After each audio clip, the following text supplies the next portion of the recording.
उड़ीसा के प्राचीन कलाओं में से एक है पट्टचित्र, जो कि भगवान जगन्नाथ की पूजा से जोड़ा जाता है। हालांकि बहुत ही ऐसे कम लोग बाकी हैं जो इस कला को अब तक संजोए हुए हैं। उनमें से एक हैं रामेश्वर मुंडा, जिनके स्टॉल पे आज हम खड़े हैं। ये उड़ीसा से बिलोंग करते हैं। हम उनसे बात करेंगे और उनकी कला की कहानी को समझेंगे। लेकिन उससे पहले पट्टचित्र के बारे में मैं आपको एक बेसिक जानकारी दे दूं। पट्टचित्र वर्ड संस्कृत से डिराइव्ड है। पट यानी कपड़ा, चित्र यानी कला, यानी वो कला जो कपड़े पे की जाए। हालांकि चलिए अब आपको मिलाते हैं रामेश्वर मुंडा से।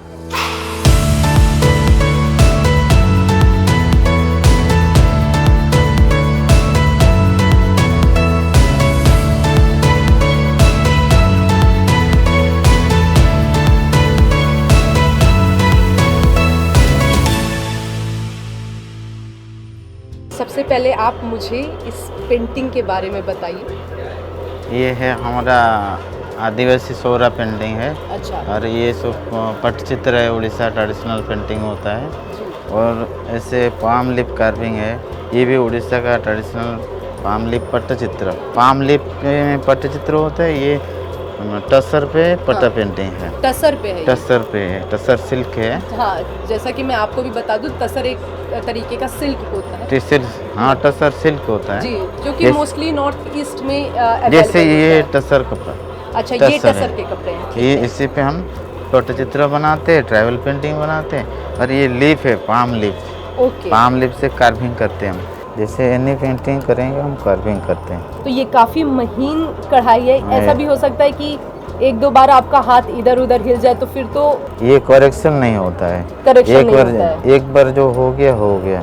इसलिए ध्यान से पहले ड्राइंग करते हैं। ड्राइंग के ऊपर आयरन नीडल कार्व करते हैं। कार्विंग खत्म होने से हम जो दिया का काजल होता है, इसी पे हम डायरेक्ट हम इससे ऊपर पे कलर लगाते हैं। तो दिया का काजल वो जो हम सरसों के तेल से ऊपर से लेते हैं, उस आंच से जो काजल बनता है। जैसा कि मैं अब तक समझ पा रही हूँ कि आप शायद किसी औरत का चित्र बना रहे हैं। जी। रामेश्वर जी के हाथ में इतनी सफाई है कि ये यूं खड़े खड़े 2 मिनट भी नहीं हुआ होगा, इन्होंने एक चेहरा तैयार कर दिया। इसके ऊपर कलर नहीं लगेगा, लीफ है, पाम लीफ है।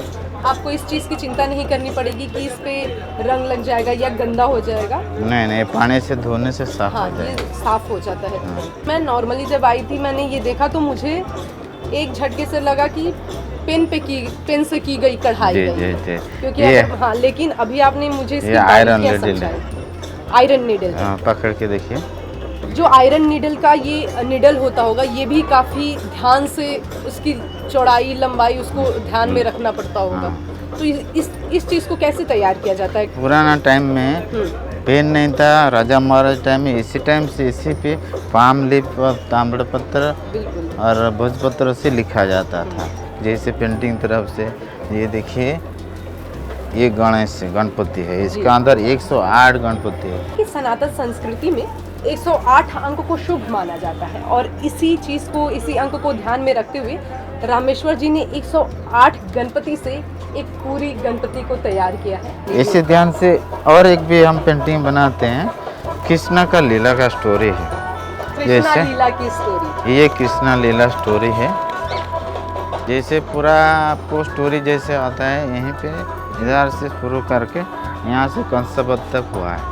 हालांकि ये तो पाम लीफ पे है, लेकिन मैं सेम पट्टचित्र को यहाँ पे कपड़ों पे देख सकती हूँ। कृष्ण लीला ये भी है और कृष्ण लीला ये भी है और कृष्ण लीला ये भी है, लेकिन इसमें अलग ये है कि हर एक डिजाइन बिल्कुल अलग है। जब भी ये अपना कला को तैयार करते हैं, हर बार इनके हाथ से एक अलग ही कला उभर के आती है। जैसे पाम लीफ है, जैसे कार्विंग करते हैं, बहुत माने ध्यान से करते हैं और इसका बहुत बारीक भी होता है। जैसे पेंटिंग होते है, पेंटिंग भी ऐसे ब्रश से होता है। सिर्फ 0000 से हम शुरू करके सारे स्टोरी हम बनाते हैं। पूरा कृष्णा लीला का स्टोरी, मिडिल में रास लीला है और इधर से पूरा जितना कृष्णा बाल्य लीला है सारी आपको वहीं पे मिलेगा। मिडिल में 10 अवतार भी है इसके अंदर।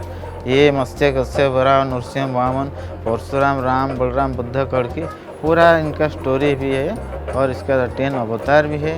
इसको पूरा आपको पटचित्र में देख सकते हैं। सबसे ज़्यादा मुश्किल कौन होता है, पट्टचित्र जो आप इन कपड़ों पे उतारते हैं या ये पाम लीव्स वाले? पाम लीफ से ज़्यादा होता है। सबसे ज़्यादा ये बहुत जब वो तो कलर से हम मिटा सकते हैं। अच्छा। कि इससे एक बार कार्विंग हो गया तो इसको मिटाना नहीं हो सकता है। कि ये माने जैसे वेद पुराण शास्त्र है, अच्छा, जो भी लिख गया वो हो गया। जैसे कि आपने कृष्ण लीला इस चित्र पे पूरी उतार दी है, इस लीफ पे पूरी उतार दी है, तो ये थॉट आपको आते कहाँ से है कि हाँ पूरा ये हमको पूरा उनको कहानी को मालूम होना चाहिए। सबको मालूम है कि कृष्ण लीला कहाँ से शुरू होता है। बिल्कुल। बचपन से सब कुछ बच्चा में पूछने से वो भी बता सकता है कृष्ण लीला क्या है। एक लाइन बनी हुई है, डॉट्स की लाइंस बनी हुई हैं, लेकिन मुझे कहीं भी एक छोटी सी भी गलती नहीं दिख रही है। इसी हिसाब से ही वो पेंटिंग है सबसे 50,000 अवार्ड पीसेस है। अच्छा, अवार्ड पीसेस जैसे कहीं भी गलती ना हो, किसी ऐसे गलती भी कहीं होगा भी नहीं। इसीलिए प्रेसिडेंट अवार्ड अब्दुल कलाम से मिले हैं इस पेंटिंग पे। वो अवार्ड किस चीज़ के लिए था? ये पाम लीफ के पेंटिंग के लिए हमको नेशनल अवार्ड मिले थे। नेशनल अवार्ड भी है रामेश्वर जी। 6 मंथ लगाया बनाने के लिए। 6 महीने लगे इसको बनाने के लिए। और इसका कॉस्ट क्या होगा? ये 50,000 हम रखा था। बिल्कुल वर्थ है। 6 महीने अगर आपको किसी काम में लग रहे हैं तो 50,000 अब कोई काम बहुत कम है। हाँ बिल्कुल, बहुत ही एवरेज प्राइस है इसके लिए 50,000। 50। और शायद आप अगर इसका कभी कीमत का कोई दे नहीं सकते। बिल्कुल बिल्कुल, वो हाथ में एक क्योंकि बहुत ही महीन होती है, तो वो स्थिरता कैसे आती है आप? पहले हम तो वो इसी बारे में बचपन से ही ट्रेनिंग लिया। अच्छा। गुरु श्री गोकुल बिहारी पटना के इसका पास पे इन गुरु ट्रेनिंग का बाद इनका गुरु का पास फिर इसका ध्यान दिया। पूरा हमको कैसे होगा, क्या होगा, कहीं मिस्टेक ना हो, इससे ट्रेनिंग लिया है। तो आप ये कितने सालों से करते हैं? हम 12-13 साल से हम बचपन से बना रहे हैं। तो यहाँ पे जितनी चीज़ें हैं वो सब हाथ से बनाई हुई हैं? सारी हाथ का काम। रामेश्वर जी, सबसे सस्ती चीज़ अगर मैं बोल सकूँ यहाँ पे वो क्या है? जैसे सस्ती हो बुक मार्क होती है। सबसे सस्ती बुक मार्क बुक मार्क होती है। ये बुक मार्क बच्चों को किताब में पहले तो जैसे पुथी पुराण शास्त्र में भागवत गीता का पढ़ाई के टाइम इसी को बुक मार्क तरफ से यूज किया था।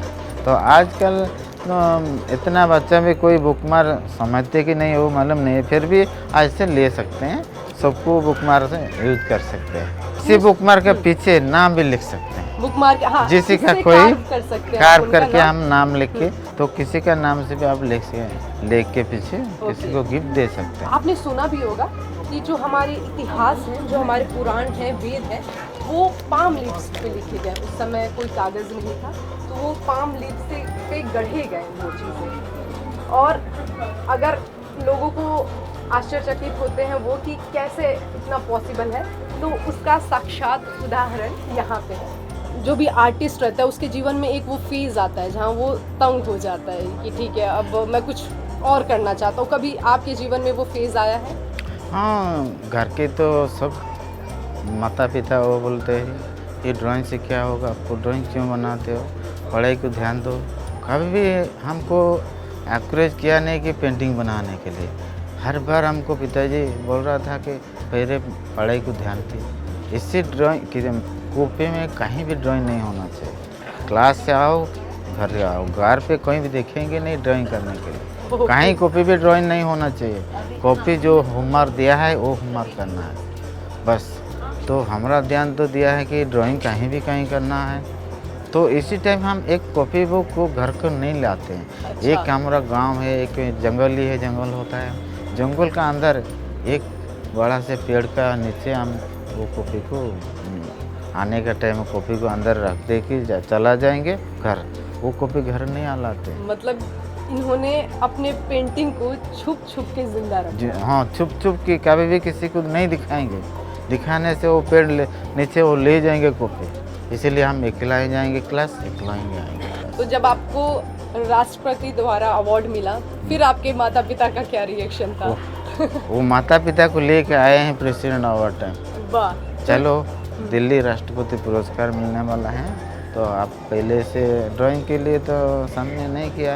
फिर इसको बाद हम रात में आके कॉलेज में एडमिशन किया। ओके। जो आर्ट कॉलेज है वो भुवनेश्वर, हमारा गांव केवंझर डिस्ट्रिक्ट है, 300 किलोमीटर दूर। अच्छा। यहाँ से बस से आके फिर इंटरव्यू देकर इसी कॉलेज में एडमिशन किया।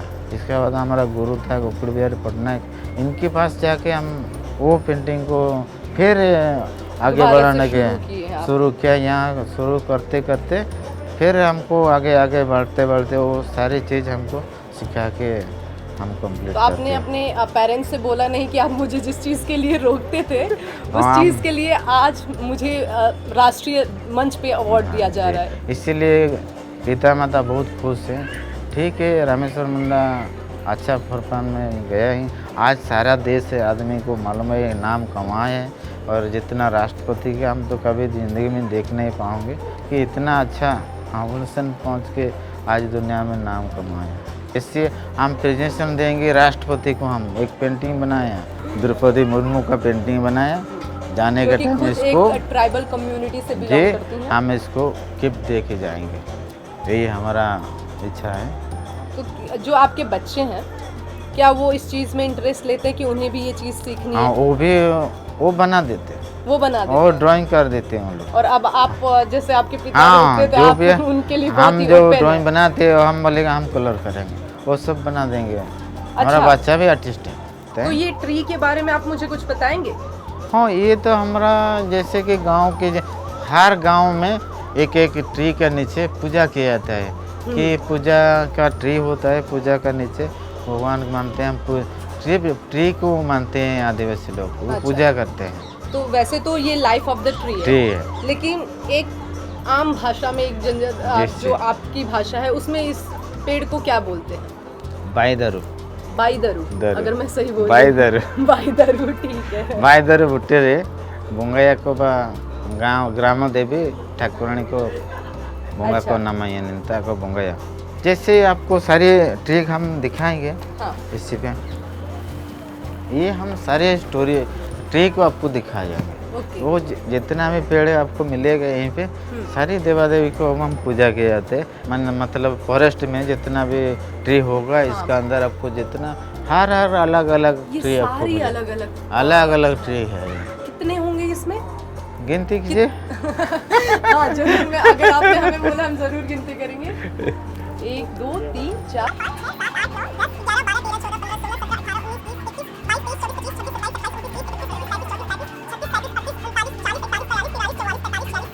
48 49 50वां शायद मुझे कहीं मिस हो गया होगा, लेकिन ये सारी ट्रीज को ये ये पूजनीय है। सारी पूजनीय और इसको मेडिसिन तरफ से हम यूज करते हैं। जैसे मैं ऐसे 50 के तो नहीं हाँ। पूछ सकती लेकिन ये जो 5 ट्री मुझे ऐसे हाँ, बड़े फिगर बड़े में दिख रहे फिगर हैं। है ऐसे। ये नाम मुझे बता दीजिए एक बार इन ट्रीज के। ये जैसे पहले बाईदरू का है, बाईदरू है, बाईदरू है, हिस्सा दारू, हिस्सा सारजम दारू, ओके, नैते हतना दारू, नैते आप खुदे दारू, ओके। ऐसे अलग अलग नाम है इनका। ये पटचित्र है, ये रामायण स्टोरी है। ओके। ये भी रामायण की स्टोरी है। इस मिडिल में राम अभिषेक है। ये भी समझ लीजिए कि रामपट्टी पिक्चर के अभिषेक। थ्रू आप अपनी इतिहास को लोगों को बयां कर रहे हैं। कैसे आपके मालूम लिए पड़ेगा? वो ये चित्र जो है वो बहुत ही काम करेगी कि आप सिर्फ इसे देख के समझ जाएंगे कि कहानी क्या है। बच्चा भी देखने से मालूम पड़ेगा कि क्या कहानी है। हाँ। पेंटिंग जो बनाया वो देखने से पता है कि ये रामायण का स्टोरी है। कोई एक और हम देख सकते हैं जो बिल्कुल आपकी एक स्पेशल हो, हालांकि सारी तो स्पेशल ही है लेकिन बहुत सारी चीज़ें हम यहाँ भी देख रहे हैं। ये उड़ीसा सौरा पेंटिंग है, सौरा ट्राइब का पेंटिंग होता है। अच्छा। ये लाइफ का स्टोरी होता है। जितना आदिवासी लोग देवा देवी मानते हैं और इसका जितना शादी और जैसे पर्व पुराने डांस प्रोग्राम होता है जो पूजा किया जाता है। अच्छा। इसलिए उसको डांस प्रोग्राम का सारी इस पे कहानी है इसका। अच्छा, मतलब story। उड़ीसा में जो भी संस्कृति होती है, शादी से लेके महोत्सव से लेके, हाँ, इस तसर सिल्क पे इन्होंने उस चीज़ को पूरी तरीके से उतार दिया है। रामेश्वर जी, मैं वो पेंटिंग यहाँ से देख पा रही हूँ, ये काफ़ी मुझे अलग दिख रही है। यहाँ से तो मैंने देखा तो चेहरा मुर्गे का, अगर जैसा एक नॉर्मल इंसान देखे तो, लेकिन फिर यहाँ बाघ है, फिर पैर घोड़े का है, फिर बीच में शरीर, यहाँ पे पैर, आगे वाला पैर हाथी का है, एक हाथ इंसान का है। इंसान है तो ये कृष्णा का है। अच्छा। चक्र भी हो, जैसे अर्जुन को, ये अर्जुन है, ये नवकुंजर रूप में धारण किया था, सिर्फ अर्जुन को दर्शन देने के लिए श्री कृष्ण विष्णु रूप के वो दर्शन दे रहा है। अच्छा, ये दर्शन दे रहे हैं। आपने रामेश्वर मुंडा जी की भी कहानी से आप रूबरू हुए। और finally this is Tejaswita for DNN 24 signing off. जो है आपके आसपास, आपके शहर का खास, वो दिखाएगा आपको DNN 24, आपका अपना डिजिटल न्यूज नेटवर्क। तो फिर कीजिए लाइक, सब्सक्राइब और फॉलो।